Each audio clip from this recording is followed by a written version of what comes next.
فرض نمازوں سے پہلے یا بعد میں پڑھے جانے والے نوافل اور اسی طرح تہجد اور اشراق اور چاشت، یہ سب وہ نوافل ہیں جن کے اوقات متعین ہیں، لیکن کچھ نوافل وہ ہیں جن کا تعلق خاص اوقات سے نہیں بلکہ خاص حالات سے ہے، جیسے وضو کرنے کے بعد 2 رکعت تحیۃ الوضو پڑھنا یا تحیۃ المسجد، اسی طرح صلاۃ الحاجت، صلاۃ التوبہ اور صلاۃ الاستخارہ، ان میں سے کسی کا بھی کوئی وقت متعین نہیں ہے، بلکہ جس وقت بھی وہ حالات یا ضرورت پیش آئیں جن سے ان نوافل کا تعلق ہے، یہ اسی وقت پڑھے جاتے ہیں۔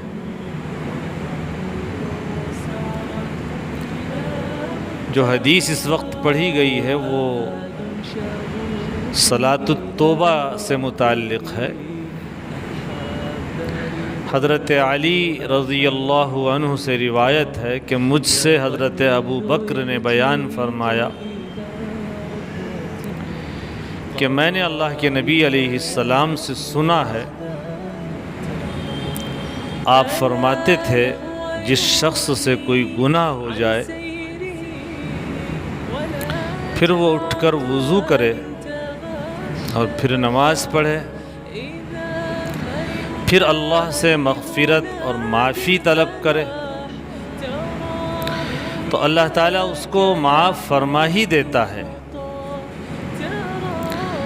اس کے بعد قرآن مجید کی یہ آیت تلاوت فرمائی، والذین اذا فعلوا فاحشۃ او ظلموا انفسهم۔ یہ آیت جو اللہ کے نبی علیہ السلام نے گناہوں کی مغفرت کے سلسلے میں اس موقع پر تلاوت فرمائی، سورہ آل عمران کی ہے۔ اس آیت کے اوپر اللہ کے ان متقی بندوں کا ذکر ہے جن کے لیے جنت خاص طور سے تیار کی گئی ہے، اور اس کے بعد یہ آیت ہے والذین اذا فعلوا، یعنی وہ بندے جن کا حال یہ ہے کہ جب ان سے کوئی گناہ ہو جاتا ہے یا کوئی برا کام کر کے وہ اپنے اوپر ظلم کر بیٹھتے ہیں تو جلدی ہی انہیں اللہ یاد آ جاتا ہے اور وہ اس سے اپنے گناہوں کی مغفرت اور معافی کے طالب ہوتے ہیں، اور اللہ کے سوا کون ہے گناہوں کا معاف فرمانے والا، اور وہ جان بوجھ کر اپنے کیے پر اصرار نہیں کرتے۔ ایسے لوگوں کی جزا بخشش اور معافی ہے ان کے رب کی طرف سے، اور جنت کے باغات ہیں جن کے نیچے نہریں جاری ہیں، وہ ان میں ہمیشہ ہمیشہ رہیں گے۔ کیا اچھا بدلہ ہے عمل کرنے والوں کا۔ اس آیت میں ان گنہگار بندوں کے لیے مغفرت اور جنت کی بشارت ہے جنہوں نے گناہ کرنے کو عادت اور پیشہ نہیں بنایا ہے، بلکہ ان کا حال یہ ہے کہ جب ان سے کوئی بڑا یا چھوٹا گناہ ہو جاتا ہے تو وہ اس پر نادم ہوتے ہیں اور اللہ کی طرف متوجہ ہو کر اللہ سے معافی مانگتے ہیں۔ اللہ کے نبی علیہ السلام نے اس حدیث میں بتایا کہ اللہ کی مغفرت اور معافی حاصل کرنے کا بہترین اور پیٹنٹ طریقہ یہ ہے کہ بندہ وضو کرے اور وضو کر کے 2 رکعت نماز پڑھے، اس کے بعد اللہ تعالیٰ سے اپنے گناہوں کی بخشش اور معافی طلب کرے۔ اگر وہ ایسا کرے گا تو اللہ تعالیٰ اس کے گناہوں کی بخشش کا فیصلہ کر دے گا۔ عن عبد الله بن ابی اوفى قال قال رسول الله صلی اللہ علیہ وسلم من كانت له حاجة الى الله او الى احد من بني آدم فليتوضأ فليحسن الوضوء ثم يصلي ركعتين ثم ليثني على الله تعالى وليصلي على النبي صلى الله عليه وسلم ثم ليقل لا إله إلا الله الحليم الكريم سبحان الله رب العرش العظيم والحمد لله رب العالمين أسألك موجبات رحمتك وعزائم مغفرتك والغنيمة من كل بر والسلامة من كل إثم لا تدع لي ذنبا إلا غفرته ولا هما إلا فرجته ولا حاجة هي لك رضا إلا قضيتها يا أرحم الراحمين رواه الترمذی۔ حضرت عبداللہ ابن ابی اوفا رضی اللہ عنہ سے روایت ہے کہ اللہ کے نبی علیہ السلام نے ارشاد فرمایا، جس شخص کو کوئی حاجت اور ضرورت ہو، اللہ تعالیٰ سے متعلق ہو یا کسی آدمی سے متعلق ہو، کیا مطلب؟ یعنی خواہ وہ حاجت ایسی ہو جس کا تعلق براہ راست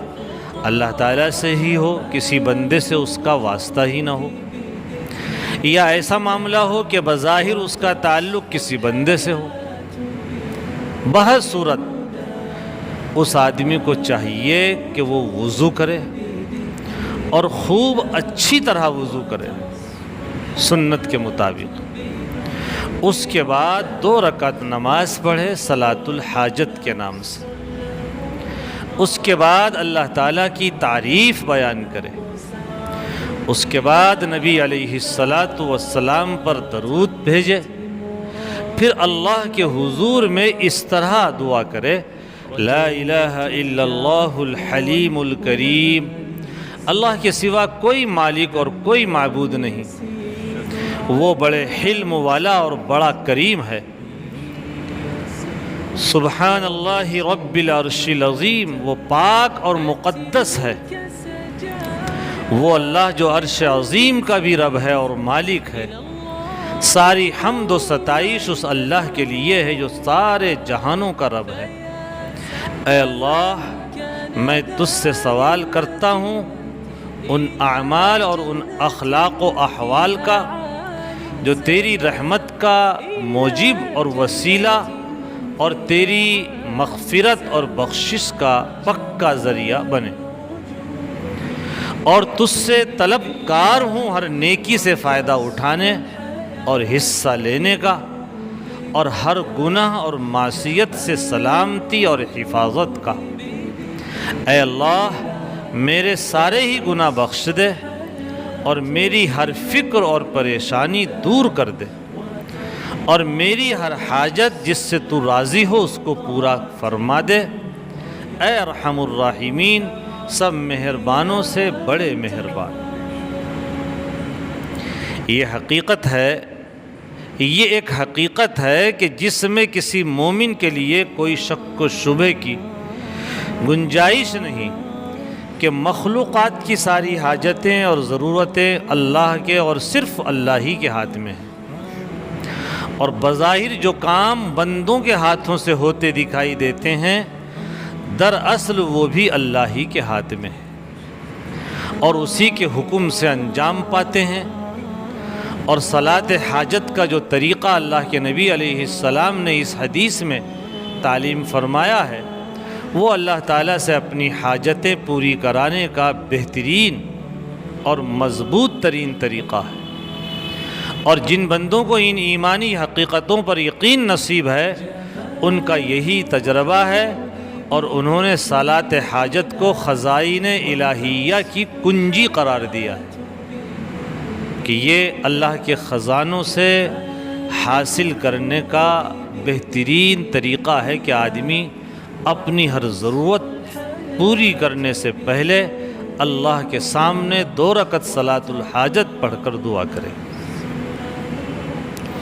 اللہ کے نبی علیہ السلام نے اس حدیث میں ان حاجتوں کے لیے بھی ان حاجتوں کے لیے بھی صلاۃ الحاجت کی تعلیم فرمائی ہے جن کا تعلق بظاہر کسی بندے سے ہو۔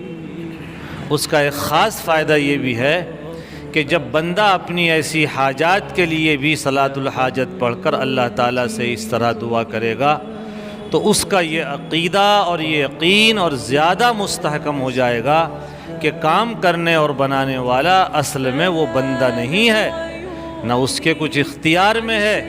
بلکہ سب کچھ اللہ تعالیٰ ہی کے ہاتھ میں، اور وہ بندہ اللہ تعالیٰ کا صرف آلہ کار ہے۔ اس کے بعد جب وہ کسی بندے کے ہاتھ سے کام ہوتا ہوا بھی دیکھے گا تو اس کے توحیدی عقیدے میں کوئی فرق نہیں آئے گا۔ اللہ نے اس بندے کو میرے لیے ذریعہ بنا دیا، کام کرنے والا صرف اللہ ہے، یہ اس کا فائدہ ہوگا۔ اس لیے آپ کی کوئی ضرورت کسی بندے سے متعلق ہے یا کوئی مقدمہ ہے تو آپ جج پر تو بہرحال جو بھی بھروسہ کریں، لیکن سب سے پہلے صلاۃ الحاجت پڑھ کر اللہ سے دعا کریں، اللہ میرے حق میں جو بہتر ہو وہ فیصلہ فرما۔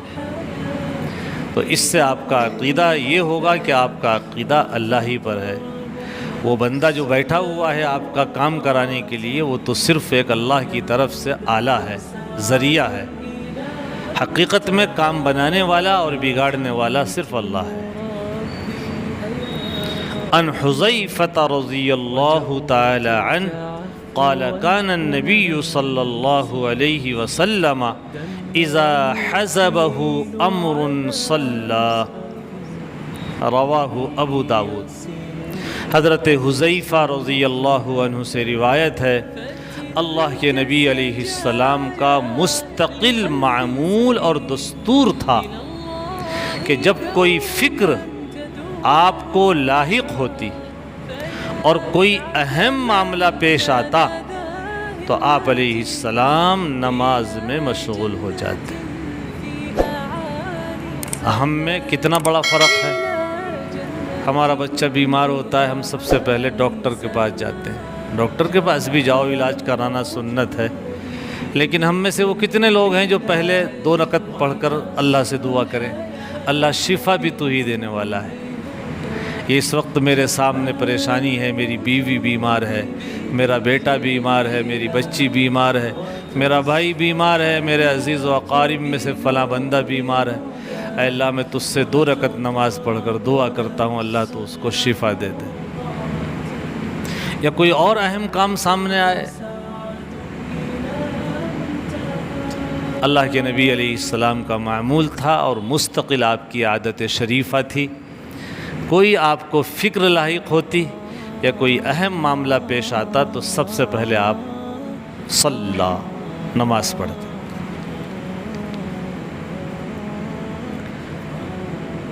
قرآن مجید میں بھی فرمایا گیا، یا ایھا الذین آمنوا استعینوا بالصبر والصلاۃ۔ دیکھیے کتنا بڑا مسئلہ ہے، مشکلات اور اہم کاموں میں ہمت و برداشت اور نماز کے ذریعے اللہ کی مدد حاصل کرو۔ اس خداوندی تعلیم و ہدایت کے مطابق اللہ کے نبی علیہ السلام کا یہ معمول تھا کہ ہر مشکل اور ہر اہم کام میں اللہ تعالیٰ کی مدد حاصل کرنے کے لیے آپ علیہ السلام نماز میں مشغول ہو جاتے تھے۔ اور امت کو آپ نے ابھی وہ پورا طریقہ تفصیلی بیان کیا کہ اچھی طرح سے وضو کرو، 2 رکعت نماز نفل پڑھو، پھر دعا کرو، اس دعا میں پہلے اللہ کی خوب تعریف کرو، پھر حضور پر درود بھیجو اور وہ دعا پڑھو، جس کا ترجمہ میں نے آپ کو ابھی بتایا۔ یہ ہماری تمام مصائب اور مشکلات کا حل ہے۔ اور ایک روایت میں فرمایا، اپنے بیماروں کا علاج صدقے سے کیا کرو، الصدقۃ ترد البلاء، صدقات سے بلائیں ٹلتی ہیں، مصیبتیں ٹلتی ہیں، پریشانیاں ٹلتی ہیں۔ تو صدقہ دیتے رہو کرو، روزانہ صدقہ دینے کا معمول بناؤ، چاہے 1 ہی روپیہ دو کسی کو۔ ہوتا کیا ہے، جب مصیبت سر پہ آ کے پڑتی ہے اور گھر میں بیماری لمبی ہو جاتی ہے تو اب بکرا دیتا ہے، مری ہوئی بھیڑ اللہ کے نام، کہ چلو ایک بکرا لے لو، اسے رات بھر چارپائی سے باندھ دو مریض کی، اور پھر اسے کاٹ کے مدرسے میں دیا ہو، جبکہ یہ حرام ہے، شرک ہے۔ صدقے کا طریقہ سب سے اعلیٰ اور افضل یہ ہے کہ نقد پیسے صدقے میں دو، یہ نہیں کہ جان کے بدلے جان دو۔ اپنی جان بچا رہے ہو تو بکری کی جان کہیں کو لے رہے ہو تو یہ سب بیکار کی باتیں ہیں۔ صدقہ وہ دو جس میں فقیر کا زیادہ فائدہ ہو۔ بکرا کریں گے آپ، دیں گے، ایک وقت دو وقت کھا سکتا ہے، اتنے ہی پیسے آپ صدقے کے کسی غریب کو دے دیں گے تو اس کا مہینوں کا خرچہ چل جائے گا۔ اول تو پہلے محتاج اور غریب سے پوچھو تمہیں کیا ضرورت ہے۔ اب آپ بتاؤ، ایک آدمی کو ضرورت تو کھانے کی ہے، اسے کھانا تو آپ دے نہیں رہے ہیں، گوشت لا کر کے آپ نے اس کو دے دیا، وہ کہاں سے لائے گا پیسے بنانے کے لیے؟ تو جو ضرورت ہو پہلے پوری کرو۔ ہو سکتا کسی کو ضرورت ہو بیماری میں خرچ کرنے کی، دوائی کی، ہو سکتا اسے ضرورت ہو کپڑے کی، ہو سکتا اسے ضرورت ہو اپنا قرض ادا کرنے کی، وہ مقروض ہو، لوگ اس کے گھر کے چکر لگا رہے ہوں، آپ نے 5,000 کا بکرا لیا اور کاٹ کر کے اس کے گھر پہنچا دیا، اس کے پاس تو پیسے بھی نہیں بنانے کے لیے، اس 5,000 روپے سے اس کا آپ قرض ادا کر دیتے تو کتنی آپ کو دعائیں دیتا۔ ایک ذہن بنا ہوا ہے کہ بکرا دو، بکرا دو، صدقہ دو، بکرا دو، بکرا دو، جان کے بدلے جان دو، اور یہ تو بہت ہی بڑا گناہ ہے کہ اس کو چارپائی پر باندھو اور یہ عقیدہ رکھو کہ اس کی اللہ بلا ساری مصیبت اس کی گردن میں آ جائیں گی، اور پھر وہ کاٹ کر کے ذبح کر کے، اور بعض عوام میں تو یہ ہے کہ بکرا بھی کالا ہی ہو، کالا بکرا ہو اور وہ چارپائی پر باندھا جائے اور پھر وہ اگلے دن یا 3 دن کے بعد اس کا صدقہ کیا جائے۔ یہ شرک ہے، حرام ہے، اس کا کھانا بھی حرام ہے۔ تو تمام چیزیں ایسی ہیں جو دین کی ہمیں معلومات نہیں ہے۔ صدقے کا بہترین طریقہ ہے روزانہ صدقہ دینے کا معمول بناؤ۔ اللہ نے آج تمہیں 100 روپے دیے، اس میں سے 10 روپے صدقہ دے دیا کرو، مسجد کی گولک میں ڈال دیا کرو، یہ نفلی صدقہ ہے، مسجد میں بھی لگ سکتا ہے، کسی غریب کو دے دیا کرو، اپنا کوئی رشتہ دار غریب ہے اس کو دے دیا کرو، اکٹھے کر لو، ایک ڈبہ بنا لو گھر کے اندر، مہینے میں وہ 300-400 روپے ہو جائیں تو کسی غریب کی مدد کر دو۔ یہ صدقے کا بہترین طریقہ۔ صدقہ دینے سے بلائیں ٹلتی ہیں، مصیبتیں دور ہوتی ہیں، اور یہ معمول بناؤ کہ کوئی بھی ضرورت سامنے آئے، گھر کی، کاروبار کی،